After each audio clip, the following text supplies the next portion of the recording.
جو کسی کا ہاتھ پکڑ کے اس کو نیچے درجے سے اٹھا کر اوپر درجے پر لے کر آتا ہے.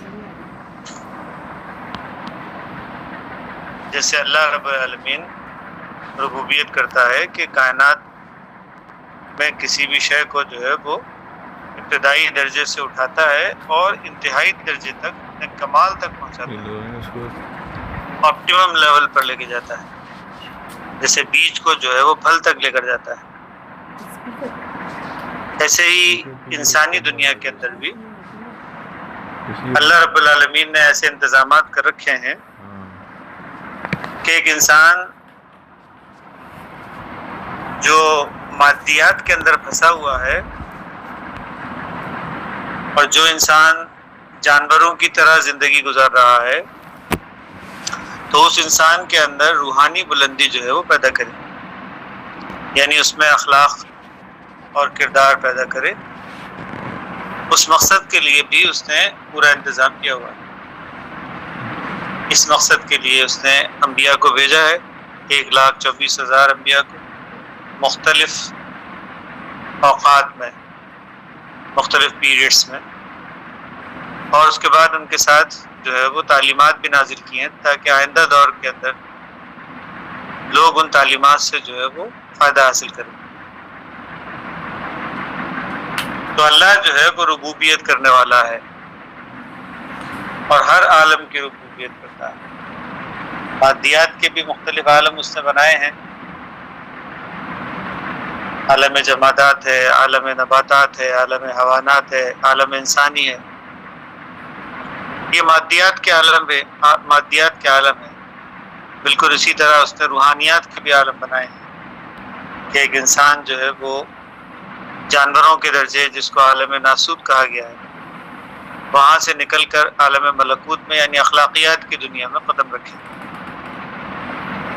اور اخلاقیات کی دنیا بھی جو ہے وہ اس کی آخری منزل نہیں ہے، بلکہ شریعت سے گزر کر ایک انسان جو ہے وہ طریقت کی منزل میں قدم رکھے اور روحانیات کی منزل میں قدم رکھے. یہ روح جو ہے وہ کوئی ایسی شے نہیں ہے جو کہیں اوپر سے کہیں سے آ جاتی ہے. یہ تو انسان کے اپنے اندر ہے، جو خدا کی روح ہے، جس کو اللہ نے پھونکا ہے انسان میں. قرآن حکیم میں بھی بتلایا گیا کہ نفخت فیہ من روحی، آدم کے وجود میں اللہ نے اپنی روح کو پھونکا ہے. تو یہ روح جب پھونک دی جاتی ہے کسی انسان کے اندر تو وہ کہیں باہر سے نہیں آتی ہے، بلکہ انسان کے اپنے اندر ہی کی پرتیں ہیں جو اس کے ذہن کے اوپر چھائی ہوئی ہیں، جو اس کو اندھیرے میں رکھی ہوئی ہے. وہ پرت، وہ تہیں جو ہے وہ انسان کے اوپر سے کھلتی چلی جاتی ہے. شعور کی منزلیں جو ہیں وہ انسان طے کرتا جاتا ہے اور پھر انسان جو ہے وہ معرفت کی منزل میں داخل ہو جاتا ہے. تو یہ جو اویئرنیس ہے یہ قرآن حکیم میں پائی جاتی ہے، یہ کہیں چھپی ہوئی نہیں ہے، یہ چھپی ہوئی حالت کے اندر قرآن حکیم کے اندر موجود ہے. تو پرنٹڈ میٹر ہمارے پاس موجود ہے. نبی کریم صلی اللہ علیہ وسلم کی سیرت وہ بھی پرنٹڈ میٹر میں ہمارے پاس موجود ہے. اور روحانیات کی دنیا کے اندر ایسے لوگ پیدا ہوتے ہیں انسانوں میں جو روحانی انسان ہوتے ہیں، جو نبی کریم صلی اللہ علیہ وسلم کی جو تعلیمات ہیں ان کو مکمل طور پر اڈاپٹ کرتے ہیں یا سمجھتے ہیں اس کو، اور اس کو اپنی عملی زندگی کے اندر لیا. تو یہ رب العالمین کا جو ہے وہ طریقہ کار ہے. تو اللہ رب العالمین جو ہے وہ رب العالمین بنا ہوا ہے، ہر عالم کی ربوبیت کر رہا ہے. انسان کو عالم ناسوت سے اٹھا کر ملکوت کے اندر لے کے جاتا ہے، ملکوت سے اٹھا کر جبروت کے اندر لے کے جاتا ہے. یہ عالم جو ہے وہ اس کے اندر وہ تعلیمات ہیں، نبیوں کے احوال ہیں اس کے اندر، جہاں پر نبی جو تھے وہ اخلاقیات کی دنیا سے اور اونچا اٹھے اور انسانوں کو انہوں نے کچھ دینے کی کوشش کی. وہ علم دینے کی کوشش کی جو اللہ رب العالمین کا علم ہے وہ علم دینے کی کوشش کی، جس سے انسان جو ہے وہ اطمینان کی حالت کے اندر داخل ہوتا ہے، جہاں انسان خوف اور غم کی زندگی سے جو ہے وہ نجات پاتا ہے۔ ایک ایسی دنیا کے اندر انسانوں کو لے جانے کی کوشش ہر دور کے اندر کی جاتی رہی ہے۔ تو قرآن حکیم آج بھی ہماری نظروں کے سامنے ہے، کوئی بھی چیز جو ہے وہ چھپی ہوئی نہیں ہے، سینہ بہ سینہ نہیں چلی آ رہی ہے، ہر چیز چھپی ہوئی موجود ہے، اور نبی کریم صلی اللہ علیہ وسلم کی سیرت ہمارے پاس موجود ہے، اور یہ قرآن جس کو پڑھنے کا طریقہ قرآن حکیم نے خود فرمایا ہے وہ ہمارے سامنے موجود ہے۔ اس کے پڑھنے کے لیے کسی بھی انسان کو جو ہے وہ اور کچھ نہیں چاہیے، کچھ اور بہت ساری چیزیں اس کو نہیں چاہیے، بس اس کی اندر جو ہے وہ تقوی کی کیفیت پیدا ہونی چاہیے، جیسے کہ قرآن حکیم میں آیا بھی اتقوا اللہ یعلمکم اللہ۔ ایک ایسی کیفیت انسان کے اوپر آتی ہے جب انسان تقوی کی حالت میں ہوتا ہے تو اس پر حقائق کھلتے ہیں، اس کے لیے محنت کرنی ہوتی ہے۔ تو انسان جو ہے وہ جب اس راہ میں اپنی قربانیاں دیتے ہیں، ایثار کرتے ہیں، کچھ نہ کچھ وقت کا ایثار، جیسے کہ آپ لوگ ابھی موجود ہیں، نیند، آرام کا ایثار، اور دوسرے انسان کی جو صلاحیتیں ہیں جو وہ اس کام کے اندر لگاتا ہے اس کا ایثار، اور جو مال اس کے اوپر خرچ کرتا ہے، پیسہ اس کے اوپر خرچ کرتا ہے اس کا ایثار، یہ سب ایثار اور قربانیاں جو ہوتی ہیں وہ انسان کو علم سکھاتی ہیں، معرفت اس کے اندر پیدا کرتی ہیں، اویئرنیس اس کے اندر پیدا کرتی ہے۔ یہ اویئرنیس جو ہے وہ قرآن حکیم دینے کے لیے تیار ہے، لیکن انسان جو ہے وہ اس کو لینے کے لیے تیار نہیں ہے۔ جیسے کہ علامہ اقبال نے شکوہ میں، جواب شکوہ میں لکھا کہ ہم تو مائل بکرم ہے، کوئی سائل ہی نہیں۔ اللہ جو ہے وہ تو کرم کرنے کے لیے تیار ہے، اللہ تو دینے کے لیے تیار ہے، انسان لینے کے لیے اس کے جھولی جو ہے وہ اس کے اندر اتنے چھید ہوئے ہوئے ہیں کہ وہ اپنی جھولی کے اندر کچھ بھی بھر نہیں پا رہا ہے۔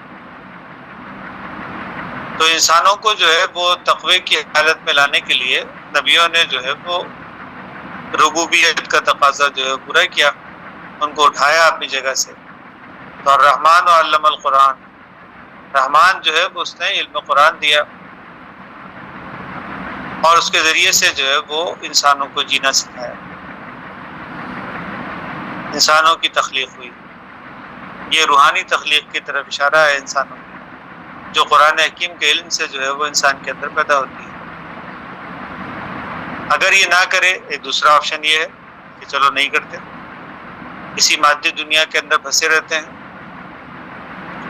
تو ہوگا کیا؟ انسان کو ایکسپیکٹیشنز وابستہ ہوتی ہیں لوگوں کے ساتھ، اللہ سے جب تعلق نہیں جڑتا تو لوگوں سے تعلق جڑتا ہے، کہ انسان تو ہے ہی آدم، یعنی انسانوں کے درمیان رہنے والا انسان تو ہے ہی انسان، اس کے اندر محبت پیدا ہوتی ہے کسی بھی شے کے ساتھ۔ تو انسان اور آدم یہ ہمارے ہی وجود ہیں، یہ اگر اللہ سے محبت نہیں کرتے تو پھر مادی چیزوں سے محبت کرتے ہیں، اور اس کے نتیجے میں دکھ اٹھاتے ہیں، اس کے نتیجے میں جو ہے وہ خوف پیدا ہوتا ہے۔ دکھ جو ہے وہ پیچھے جو گزر گیا نقصان اس کا ہوتا ہے، اور خوف جو ہے وہ آنے والے نقصان کا ہوتا ہے۔ تو انسان ہر وقت دکھ اور خوف کی کیفیت کے اندر گھرا رہتا ہے۔ اس دکھ اور خوف کی کیفیت سے نکال کے اللہ رب العالمین باہر لانا چاہتا ہے، تو اگر یہ نہیں کرتے تو پھر دکھ اور خوف کی کیفیت کے اندر انسان اپنی عذاب جو ہے وہ اس زندگی کے اندر بھی بھگتتا رہتا ہے، اور مرنے کے بعد کی زندگی میں بھی بھگتتا ہے۔ تو قرآن حکیم کو جب ہم پڑھتے ہیں تو اس کا مقصد جو ہے وہ یہی ہونا چاہیے کہ ہم یہ دکھ اور خوف کی زندگی سے باہر نکل آئیں، ہم اللہ کے ولی بنے، جو کہ اویئرنیس کے ذریعے سے ہی ممکن ہے۔ اللہ ولی الذین آمنوا یخرجہم من الظلمات الی النور، اندھیرے سے نکال کر اللہ جو ہے وہ روشنی میں لانا چاہتا ہے، ہمارے شعور کی بلندی چاہتا ہے، اور یہ اویئرنیس ہی ہماری زندگی کا سب سے بڑا سرمایہ ہوتی ہے۔ اگر کوئی شے دنیا کے اندر ایسی ہے جس کو انسان کو سینت کر رکھنا چاہیے، جو سب سے زیادہ قیمتی ہوتی ہے، وہ انسان کی اویئرنیس ہی ہوتی ہے، وہ ہدایت جو اس کو اگر حاصل ہو جائے۔ قرآن حکیم جو ہے وہ ہدایت کی کتاب ہے، ھدی للمتقین۔ صرف تقوی اختیار کرو، کچھ ایسی چیزوں سے بچو جن کو اللہ نے منع کیا ہے، تو یہ علم انسان کے اوپر کھلتا چلا جائے گا، یہ ہدایت جو ہے وہ انسان کو نصیب ہو جائے گی۔ اس کے نتیجے میں کیا ہوگا کہ اس کی زندگی سے دکھ اور خوف جو ہے وہ ختم ہو جائیں گے، کیونکہ جو اللہ کا دوست ہوتا ہے اس کو دکھ اور خوف نہیں ہوتا۔ الا ان اولیاء اللہ لا خوف علیہم ولا هم یحزنون، اللہ کہتے ہیں خبردار ہونے کو، الرٹ کرنے کے لیے یہ لفظ استعمال ہوتا ہے کہ دنیا جو کچھ بھی بول رہی ہے وہ دکھ اور خوف کی زندگی جو گزار رہی ہے، تو دنیا اپنی طرف کھینچ رہی ہے، بلا رہی ہے، مگر الرٹ ہو جاؤ کہ اس سے خوف تمہارا بڑھے گا، اس سے غم بڑھے گا، اور اگر اللہ کے ذکر کی طرف آؤ گے تو پھر یہ خوف اور غم سے آزادی تمہیں نصیب ہو جائے گی۔ ان اللہ اشتری من المؤمنین انفسهم واموالهم بان لهم الجنہ، اس جنت کی کیفیت میں تم آ جاؤ گے اگر اس کو تم اللہ کے حق بیچ دو گے۔ بیچی ہوئی چیز جو ہوتی ہے تو اس کے کھو جانے کا، اس کے ٹوٹ جانے کا، اس کے تباہ ہو جانے کا کوئی غم، کوئی ڈر نہیں ہوتا انسان۔ تو اللہ جو ہے وہ اس غم اور ڈر کی زندگی سے باہر نکالنا چاہتا ہے، تو اس کے لیے کہتا ہے کہ اپنا جو کچھ بھی ہے وہ اللہ کے حوالے کر کے اور اپنے لیے جنت حاصل کر لو، اس دنیا کے اندر بھی اور مرنے کے بعد کی زندگی میں۔ اس دنیا کے اندر جنت جو ہے وہ اطمینان کی حالت ہے۔ اللہ بذکر اللہ تطمئن القلوب، یہاں بھی اللہ کا ذکر آیا کہ خبردار ہو جاؤ، اطمینان قلب جو ہے وہ نہیں نصیب ہو سکتا، جیسے سوئی کے ناکے میں سے اونٹ نہیں گزر سکتا، بالکل اسی طرح سے ایک غلط کاریوں میں مبتلا انسان جو ہے، جس کا اللہ سے تعلق نہیں ہوتا، ایسا انسان جو ہے کبھی جنت میں نہیں جا سکتا۔ تو جنت جو ہے وہ ایک ایسی جگہ کا نام ہے، ایک ایسے مقام کا نام ہے، ایک ایسی کیفیت کا نام ہے جہاں پر انسان جو ہے وہ اپنے سب غم بھلا دیتا ہے، جہاں پر انسان جو ہے وہ اس کو کسی قسم کا کوئی خوف نہیں ہوتا، نہ اس کو کھانے پینے کا خوف ہوتا ہے، نہ اس کو رہنے بسنے کا کوئی خوف ہوتا ہے، نہ اس کو جو ہے وہ کسی کا کوئی اس کو نقصان پہنچا دے گا اس بات کا خوف ہوتا ہے۔ ہر قسم کے خوف سے اور ہر قسم کے غم سے انسان جو ہے وہ نجات حاصل کرتا ہے۔ یہ کیفیت اللہ والوں کی رہی ہے ہر دور کے اندر۔ باقی مصیبتیں جو ہیں یا غم اور خوف کی کیفیتیں جو ہیں وہ تو انسانوں کے اوپر آتی رہی ہیں، اللہ والوں پہ بھی اسی طرح آتی ہیں جس طرح عام دنیا داروں پہ آتی ہیں، کوئی فرق نہیں ہوتا دونوں میں۔ دونوں کی آؤٹر کنڈیشنز جو ہیں وہ آلموسٹ آل سیم ہی ہوتی ہے، کچھ خاص فرق نہیں ہوتا۔ دونوں جو ہے وہ مختلف مصیبتوں سے گزرتے ہیں، مختلف قسم کی پریشانیوں سے گزرتے ہیں، دوسرے مختلف قسم کے خوف باہر جو ہوتے ہیں، کنڈیشنز جو ہوتی ہے خوف کی ویسی ہی ہوتی ہے، کنڈیشنز جو ہیں وہ غم کی ویسی ہی ہوتی ہیں، سارا کچھ اس سے ویسا ہی ہے، کچھ فرق نہیں ہے اس کے اندر، باہر کچھ بھی فرق نہیں ہے، جو کچھ بھی فرق ہے وہ اندر ہے۔ اندر انسان جو ہے وہ کسی بھی سچویشن کے اندر اس کی کیا فیلنگ ہے، اندر اس کو کیا ہے، کسی بھی مشکل وقت سے دو انسان گزرتے ہیں ایٹ اے ٹائم، مگر ایک انسان اس مشکل وقت سے جو ہے وہ کچھ سیکھتا ہے، اور ایک انسان اس مشکل وقت سے پریشانی حاصل کرتا ہے، ٹربولنس کریٹ کرتا ہے۔ تو لا یستوی اصحاب النار و اصحاب الجنہ، یہ دونوں ایک جگہ پہ نہیں کھڑے ہوتے، یہ دونوں انسان ایک جگہ نہیں کھڑے ہوتے۔ وہ بظاہر دیکھنے کو ایک ہی معاشرے کے اندر نظر آتے ہیں، ایک جیسی انوائرمنٹل کنڈیشنز ہیں، باہر کے ساری چیزیں ایک جیسی ہیں، خوف کی حالتیں ویسی ہی ہیں، غم کی حالتیں جو باہر موجود ہیں وہ ویسی ہی ہیں، پریشانیاں جو ہیں وہ زندگی کے ساتھ جو لگی ہوئی ہیں وہ باہر کی کنڈیشن ساری کی ساری ویسی ہی ہیں، کوئی فرق نہیں ہے۔ ہاں اگر فرق ہے تو وہ اندر ہے۔ ایک انسان جو ہے وہ ان مختلف حالتوں سے گزرتا ہے اور علم حاصل کرتا ہے، ان مختلف جو دباؤ کی حالتیں ہیں انسانی ذہن کے اوپر اور انسانی جسم کے اوپر جو آتی رہتی ہیں، ان کیفیتوں سے اللہ والا بھی گزرتا ہے، ایک مومن بندہ بھی گزرتا ہے، لیکن اس کے دل جو ہے وہ پھول کی طرح کھلا ہوا ہے، وہ ہے اسی پانی کے اندر مگر کنول کی طرح جو ہے وہ اس کا پھول کھلا ہوا ہے، وہ ہے اسی دنیا کے اندر لیکن اس دنیا سے جو ہے وہ آزاد ہے، اس کی کیفیت جو ہے وہ بالکل الگ ہے۔ تو اصحاب نار جو ہوتے ہیں ان کے دل میں جو ہے وہ ہمیشہ دکھ اور عذاب کی جو مختلف کیفیتیں ان کے اوپر ہوتی ہیں، تو اس سے ان کا دل جو ہے وہ ہمیشہ بے اطمینانی کی طرف جو ہے وہ مائل رہتا ہے، ٹربولنس کریٹ ہوتی رہتی ہے۔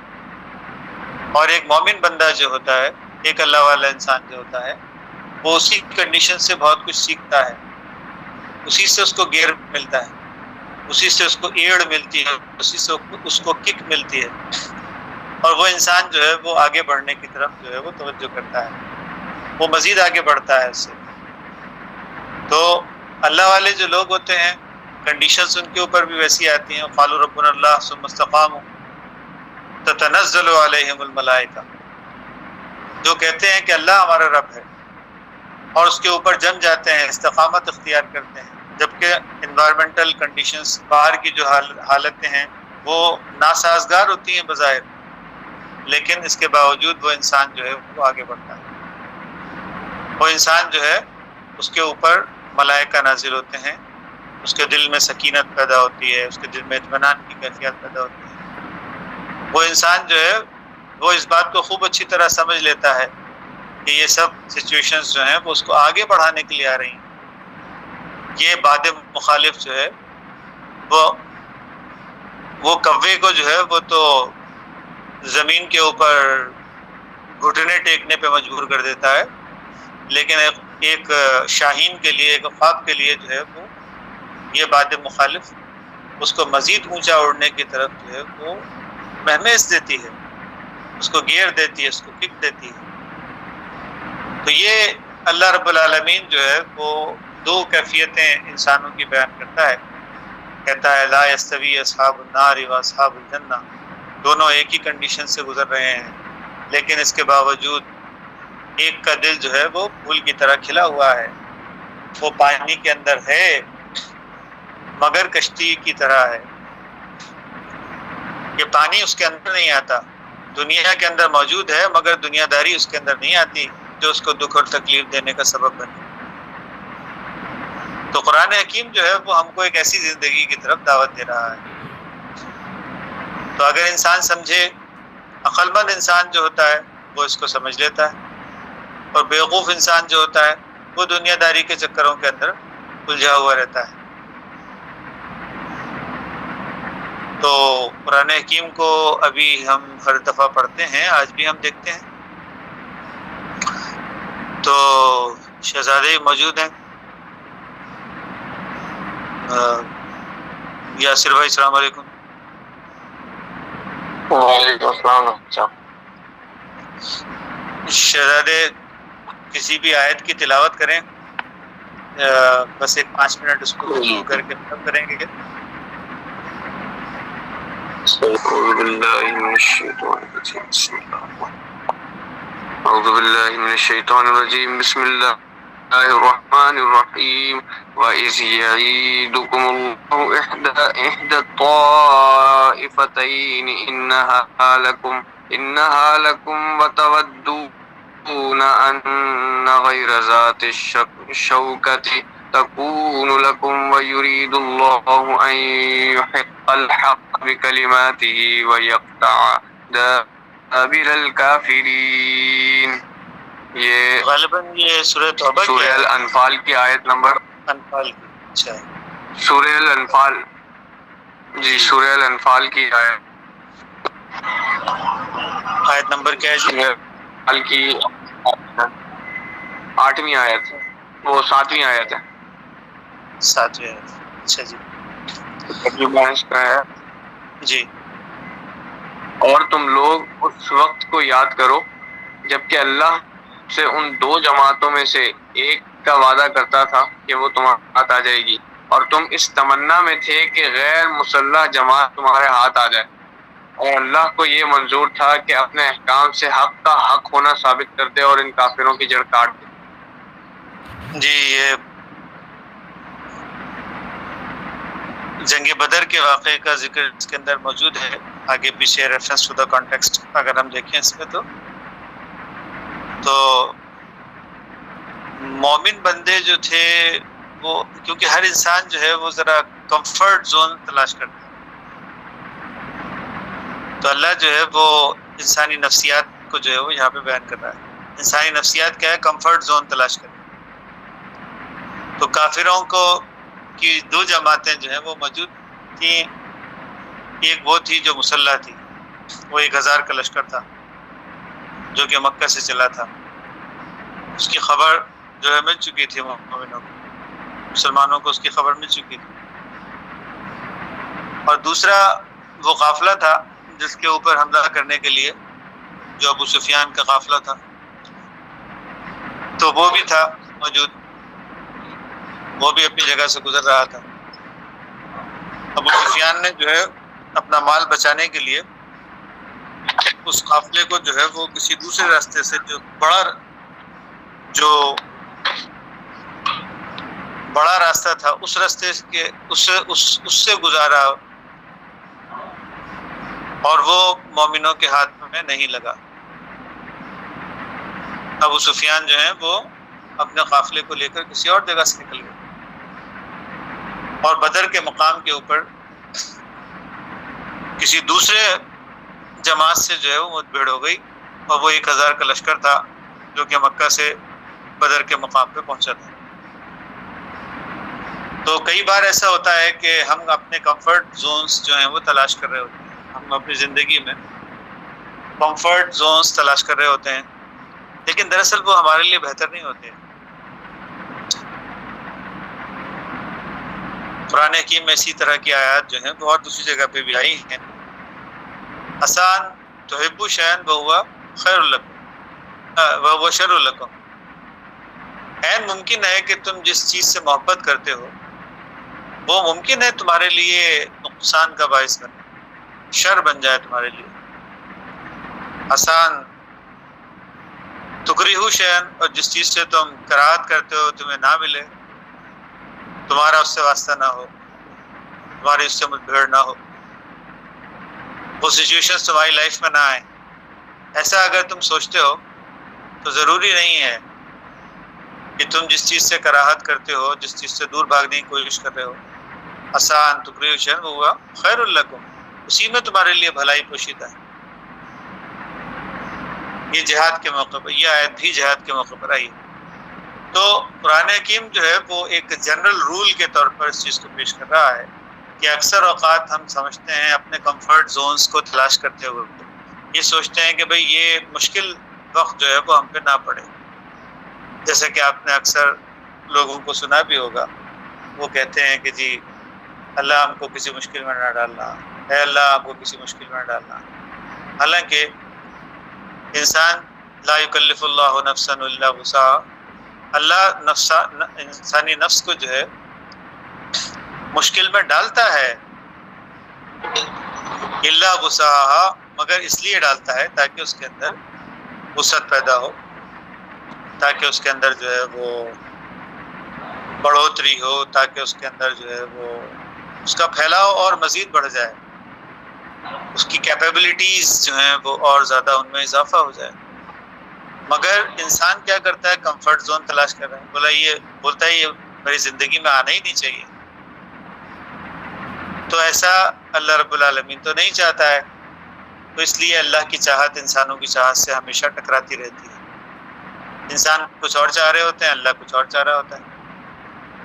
اور ایک مومن بندہ جو ہوتا ہے ما تشاؤون الا ان یشاء اللہ کی منزل میں ہوتا ہے، وہ کہتا ہے کہ جو کچھ بھی ہے وہ اللہ کی طرف سے، یہ جو مشکل وقت آ رہا ہے یہ کسی مقصد کے لیے آ رہا ہے، یہ ہم کو آگے بڑھانے کے لیے آ رہا ہے، یہ باد مخالف جو ہے وہ ہم کو اونچا اڑانے کے لیے آ رہی ہے، وہ اس کا ڈٹ کے مقابلہ کرتا ہے۔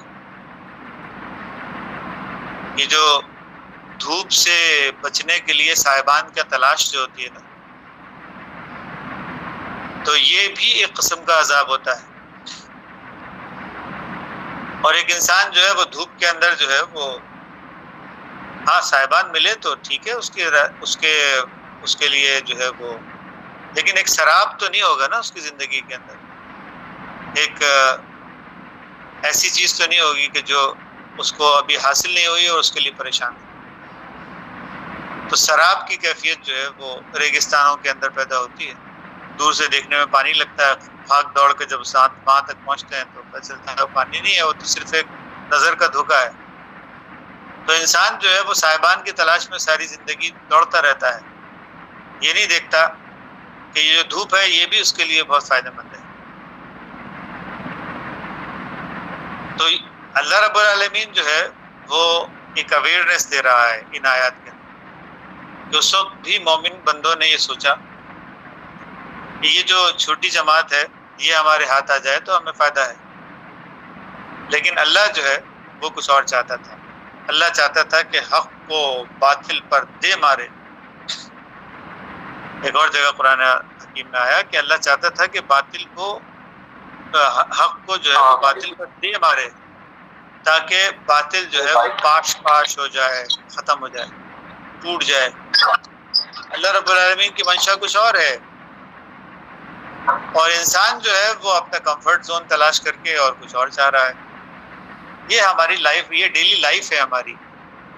قرآن حکیم جو ہے وہ اویئرنیس کی کتاب ہے، وہ کسی بھی واقعے کا جب ذکر کرتا ہے تو دراصل وہ ہماری زندگی کا ہی کوئی نہ کوئی پہلو ہوتا ہے جس کی وجہ سے ہم پریشان ہوتے ہیں، ہم کسی مشکل میں پڑنا نہیں چاہتے، کسی دباؤ کا شکار نہیں ہونا چاہتے، حالانکہ مشکل میں پڑنا اور دباؤ کا شکار ہونے میں ہی ہماری بہتری ہوتی ہے۔ تو اللہ چاہتا تھا کہ ان غیر ذات الشوکتی تکون لکم ورید اللہ ان یحق الحق بکلماتی۔ اللہ کو منظور یہ تھا کہ اپنے کلمات سے جو ہے وہ حق کا حق ہونا ثابت کر دے۔ اللہ جو ہے وہ کلمات، یہ آیت اللہ بھی بولتے ہیں، ایران کے اندر جو ہے وہ انسانوں کے لیے لفظ استعمال ہوتا ہے آیت اللہ، تو ایسے ہی اللہ یہاں پر بھی کلمات کہہ رہا ہے۔ تو یہ کلمات کون ہیں؟ یہ اللہ والے لوگ ہیں، یہ وہ لوگ ہیں جنہوں نے اللہ کے راستے میں جو ہے وہ، تو یہ اللہ کی آیتیں ہیں، اور یہ انسان جو ہے وہ ڈٹ کے کھڑے ہوتے ہیں، استقامت اختیار کرتے ہیں، تو کیا ہوتا ہے؟ وَيَقْطَعَ کا، اس کے ذریعے سے اللہ جو ہے وہ کافروں کی دبر کاٹ دیتا ہے، کافروں کو بے نام و نشان کرنے کا اس نے یہی طریقہ جو ہے وہ اس کا ہوتا ہے۔ اللہ دے مارتا ہے حق کو باطل کے اوپر، باطل پاش پاش ہو کے ٹوٹ جاتا ہے۔ آئندہ آنے والے وقتوں کے لیے یہ چیز جو ہے وہ مومنوں کے لیے فائدہ مند ہوتی ہے، آخرت اس کی جو ہے وہ بہتر ہوتی ہے۔ تو یہاں پہ ابھی ختم کرتے ہیں، اس پہ کوئی سوال ہے تو اس پہ کوئی سوال ہے تو اس کو ہم لے سکتے ہیں۔ سوال تو کر نہیں۔ چلیے جناب، تو پھر ابھی ختم کرتے ہیں. بارک اللہ لنا و لکم فی القرآن العظیم ونفعنا وإیاکم بالآیات والذکر الحکیم انہ تعالی جواد حکیم. آمین آمین. السلام علیکم. آمین. السلام علیکم. السلام علیکم.